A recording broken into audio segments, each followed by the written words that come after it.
इसी प्रश्नावली का तीसरा प्रश्न क्या कह रहा है कि राधा ने रंगीन कागज से एक हवाई जहाज का चित्र बनाया जिसे आकृति में दर्शाया गया है। प्रयोग किए गए कागज का कुल क्षेत्रफल ज्ञात कीजिए। तो देखिए, ये आपका हवाई जहाज है। इसे हमें कितने भागों में बांटा है? 5 भागों में।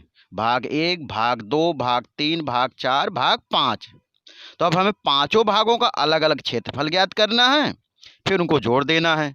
तो रंगीन कागज का कुल क्षेत्रफल ज्ञात हो जाएगा। तो देखिए, हम सबसे पहले भाग 1 के लिए, तो भाग 1 कैसा है? आपका समद्विबाहु त्रिभुज है। तो इसे हम हीरोन के सूत्र से हल कर लेंगे। तो इसमें देखिए, मान लेंगे कि ए बराबर 5 सेंटीमीटर है, बी बराबर 5 सेंटीमीटर और सी बराबर 1 सेंटीमीटर है। तो देखिए, हमने माना ए बराबर 5 सेंटीमीटर, बी बराबर 5 सेंटीमीटर और सी बराबर 1 सेंटीमीटर। तो अर्ध परिमाप एस निकालना है।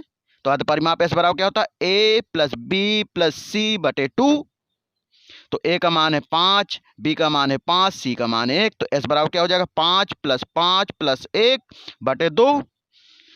जोड़ देंगे तो 5 5 10, 1 11 बटे 2।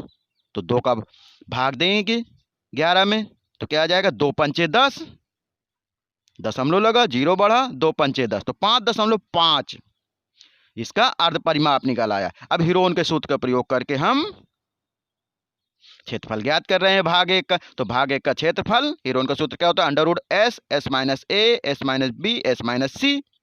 रख देंगे मान।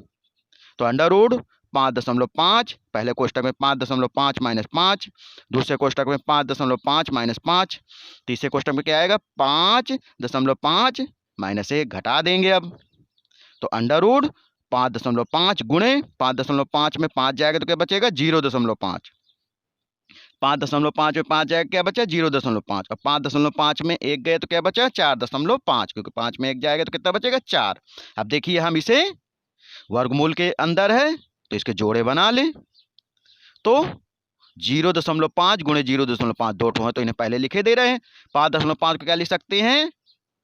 5 गुणे 1.1 और 4.5 को क्या लिख सकते हैं? 0.9 गुणे 5। अब देखिए, इसमें जोड़ा किसका दिख रहा है? 0.5 का दिख रहा है, और 5 का इनको बाहर निकाल लेंगे, बाकी का मल्टीप्लाई कर देंगे। तो 0.5 गुणे 5 अंडर रूट 1.1 गुणे 0.9 बचा है, तो इनका गुणा कर दें तो क्या आ जाएगा? 11 9 99, 2 अंक में दशमलव है तो 0.99 आ जाएगा अंडर रूट में। तो क्या हुआ? और 0.5 का 5 से गुणा करेंगे, 5 5 25, 1 अंक में दशमलव, तो 2.5 अंडर रूट 0.99। अब इसका रफ में हम वर्गमूल निकाल लें तो अंडर रूट 0.99 का जब वर्गमूल निकालेंगे तो क्या आएगा? 0.99498। ये आपका आ गया। तो अब इसका 2.5 से मल्टीप्लाई कर देंगे। 2.5 गुणे 0.99, या हम 0.99 को लगभग 1 भी मान सकते हैं, तो 2.5 लिख सकते हैं। ये देखिए, हम देखिए गुणा करे दे रहे हैं, तो गुणा करिए। रफ में गुणा करने पर क्या आ गया आपका? 2.475। लगभग क्या आया? 2.5 वर्ग सेंटीमीटर, इसीलिए हम 1 माने ले रहे थे। अब देखिए, ये आपका भाग 1 का क्षेत्रफल निकल आया। तो इसी प्रकार देखिए, भाग 2 का क्षेत्रफल निकालना। तो भाग 2 है कैसा आपका? ये आपके आयत का आकार का है। तो आयत का क्षेत्रफल क्या होता है? लंबाई गुणे चौड़ाई। तो इसकी लंबाई कितनी दी है? 6.5, चौड़ाई कितनी है? 1 है। तो भाग 2 का क्षेत्रफल आसानी से निकल आएगा। क्या है? 6.5 गुणे 1 बराबर 6.5 वर्ग सेंटीमीटर। भाग 3 का क्षेत्रफल, तो भाग 3 है कैसा? देखिए, स्पष्ट दिख रहा है चित्र में। भाग 3 कैसा है आपका? समलंब के आकार का है। तो इसमें हम सूत्र क्या होता है समलंब चतुर्भुज का? 1/2 समांतर भुजाओं का योग गुणे ऊंचाई। तो अब देखिए, समांतर भुजाएं तो 1 और 2 दिए हैं। अब ऊंचाई हमें ज्ञात नहीं, तो देखिए हम ऊंचाई ज्ञात कर ले रहे हैं। तो देखिए, हमने समलंब चतुर्भुज बना लिया। रफ में 1 लिया, इसमें देखिए 2 लंब डाल दिए बराबर से, तो नीचे भी 1 हो गया। तो इधर कितना बचा? 1/2, इसमें 1/2। तो अब हमें ऊंचाई h निकालनी है बीच की। तो अब इसमें पाइथागोरस प्रमेय लगाते हैं। पाइथागोरस प्रमेय क्या होता है? कर्ण का स्क्वायर बराबर लंब का स्क्वायर प्लस आधार का स्क्वायर। तो हमें चूंकि लंब दिए हैं, तो लंब का स्क्वायर बराबर कर्ण के स्क्वायर में आधार का स्क्वायर घटा देंगे, तो क्या आ जाएगा? h स्क्वायर बराबर 1 का स्क्वायर माइनस 1/2 का स्क्वायर। तो h बराबर क्या हो जाएगा? 1 माइनस 1/4 तो h बराबर लिखना चाहें तो अंडर रूट 1 माइनस 1/4। तो देखिए इसे लिखे दे रहे हैं। तो h बराबर क्या आ गया, अंडर रूट 1 माइनस 1/2 का वर्ग, या अंडर रूट 1 माइनस 1/4। तो 4 लासा ले लें, तो 4 में 1 जाएगा तो 3/4, या लिख सकते हैं इसे अंडर रूट 3/2, क्योंकि 4 का वर्गमूल 2 होता है, अंडर रूट 3 का हो नहीं पाता। अब हमें अंडर रूट 3 का मान रखना पड़ेगा इसमें। देखिए अब हमें भाग 3 का क्षेत्रफल निकाल रहे हैं। सूत्र लगा दिए, 1/2 समांतर भुजाओं का योग गुणे ऊंचाई। तो 1/2 समांतर भुजाएं क्या हैं आपकी, 2 + 1 गुणे अंडर रूट 3/2। अंडर रूट 3 का मान कितना है आपका, 1.732। तो 3 गुणे 1.732/4, 3 का गुणा कर दे, 3 दूनी 6, 3 त्रिका 9, 3 सत्ते 21 की 1 2 हासिल, 3 एकम 3 2 5, 5.196/4 भाग दे दीजिए। तो ये आपका आ जाएगा 4 एकम 4, दशमलव लगा दिए, 1 बचा 11 हुआ, 4 दूनी 8, 3 बचा 29 हुआ। तो 7 चौको, अब देखिए कितनी बार देना है, 9।